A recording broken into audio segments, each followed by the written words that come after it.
Magandang araw mga paps. Gusto ko lang share sa inyo yung aking DIY radiator cleaning Nova class. Okay naman siya. Kahit sabihin, kahit hindi 100%, at least masabi ko 85% nalinis ko yung radiator na yan.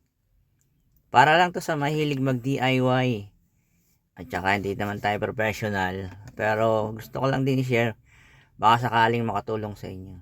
Tinanggal ko na pala dyan yung cover ng radiator na nakadikit sa chassis para hindi mahulugan ng mga dahon. Yun, tinanggal ko yun. Dalawang tornilyo, plastic. And then yan naman yung power steering reservoir. Tinanggal ko rin yung dalawang tornilyo na nagdidikit. Ganun din sa reservoir, sa water reservoir na radiator. Dumidikit sa radiator mismo. Tinanggal ko. Pati yung hose. Para mailayo ko siya dun sa radiator mismo. Kasi yan yung cover ng radiator fan. Doon nakalagay yung kumbaga nakamount yung mga ano na yan. Para mailayo ko man lang kahit konti sa radiator mismo. Kasi dyan ko isisiksik yung ating special tools panlinis na radiator na Nova class. Kaya nyo naman yan. Sabi ko nga kung kaya ko ay kaya nyo rin. Simple lang po yan. Diba? Toyota Innova nga po pala to. Toyota Innova J 2021 model. Kesa ipa-PMS ko, kung kaya naman natin, bakit hindi natin gagawin? Yan, para-paraan lang po mga paps. Hehe. Ito nga pala yung aking special tools na gagamitin. Papakita ko sa inyo. Yan. Ilalagay ko na lang sa comment section kung saan nabibili yan. Tapos kung yan, example lang yan, hindi pa siya nakaka-connect sa pressure washer. Yan ang gagawin ko. Yan, ganyan. Ganyanin ko lang yan. Habang may tubig na lumalabas dyan mamaya. Nakikita nyo. Malinis, effective naman. Para sa akin, effective naman. At saka less hassle na rin sa pagbaklas ng radiator. Diba? Nice. Sabi ko nga Ito pala yung pressure washer. So, kailangan may pressure washer din kayo. Para magamit nyo yung special tools na yun. Yan. Kung paano i-connecta sa pressure washer. Yung stainless na yan. Stainless po yan para hindi kalawangin. Dapat stainless. Yan. I-connect ko na sa pressure washer. Yan. May mga nozzle din po yan. Special nozzle. Lalagay ko rin po sa comment section kung saan din nabibili. Para kung sakaling magustuhan nyo yung video nito, pwede nyong gayahin. O kaya kung may mas maganda pa kayong idea, paano linisin ang radiator na walang baklas, pwede nyo naman i-comment section, ilagay sa comment section. Hindi tayo professional, pero kung kaya naman natin gawin, bakit di natin gagawin? Lalo na sa mga mahilig mag-DIY ng kanilang mga sasakyan. Dito, nakabit ko na. Excuse me. Nakabit ko na siya.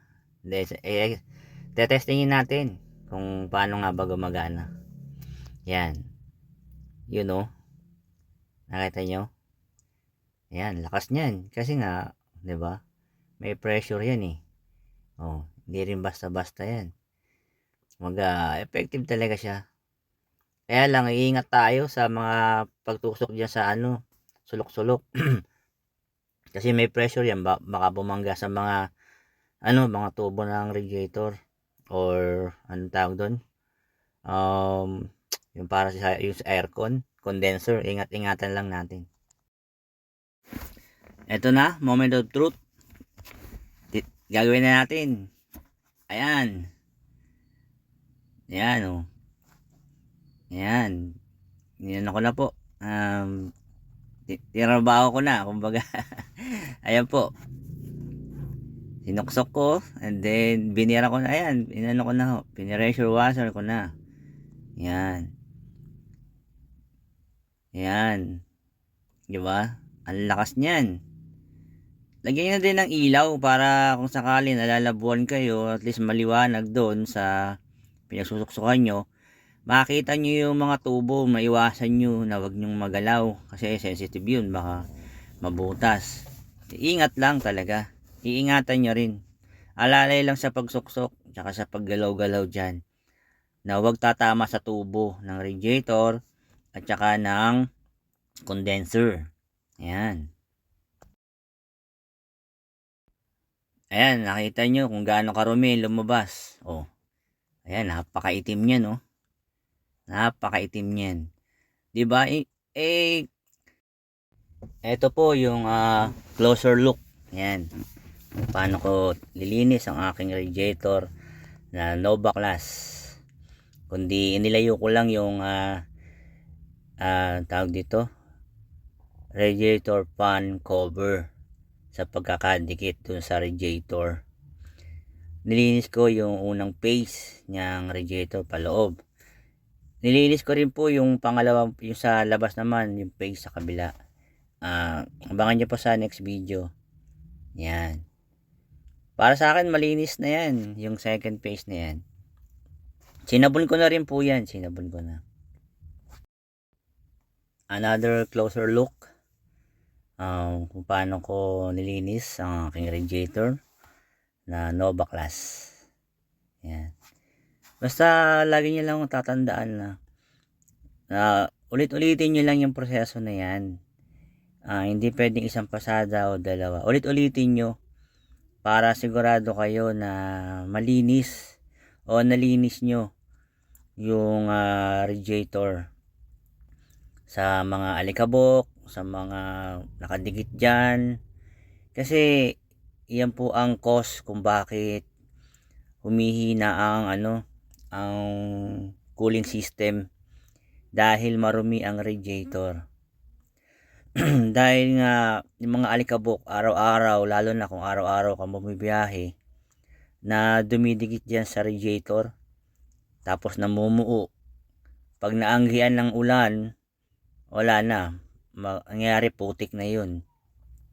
Tapos naninikit dyan sa mga hose ng radiator, at yun ang nagbablock ng air para makadaloy dyan sa radiator natin, at nagiging cause ng pinaka worst ay overheating. Sabi mo nakakulad ka naman, o kaya malinis naman ang nakalagay na tubig sa radiator mo, bakit parang nag-overheat ka pa rin? Tapos malakas naman yung fan mo, nag-overheat, parang nag-overheat ka, hindi ka satisfied. Kasi nga hindi nakakadaloy ng maigi yung hangin dyan sa radiator na grills na yan. Kasi yan ang dapat lagi mapanatiling malinis at walang alikabok na nakadikit dyan. Kung mapapabayaan at hindi lilinisan, ay talagang sa katagalan makakaranas ka ng overheat. Magtataka ka bakit ka nag-overheat. Yung pala, yung radiator mo sa mga grills niya ay may mga nakabaran ng dahon na maliliit. Yung mga alikabok naman na namuo, yan, nagiging putik, na hindi nahuhugasan, na kung gaano nakatagal yan sa radiator. Talagang kailangan pag may sasakyan ka, marunong ka kahit papano ng PMS, na kahit malilit na bagay na yan, preventive maintenance system. Kumbaga, ewan ko kung tama yung sinabi ko system, pero PMS, alaga sa sasakyan. Pag maalaga ka sa sasakyan mo, sigurado tatagal ang sasakyan, di ba? Bilang parang tao din, kung wala kang alaga sa katawan mo, hindi ka siguradong magkakasakit ka. Ganon din ang sasakyan. Pag hindi mo alagaan, sigurado ang mga sakit niyan lalabas at lalabas na hindi mo namamalayan. Maraming salamat pala mga paps sa panonood ng munting video nito, munting DIY natin sa mga sasakyan. Salamat, God bless.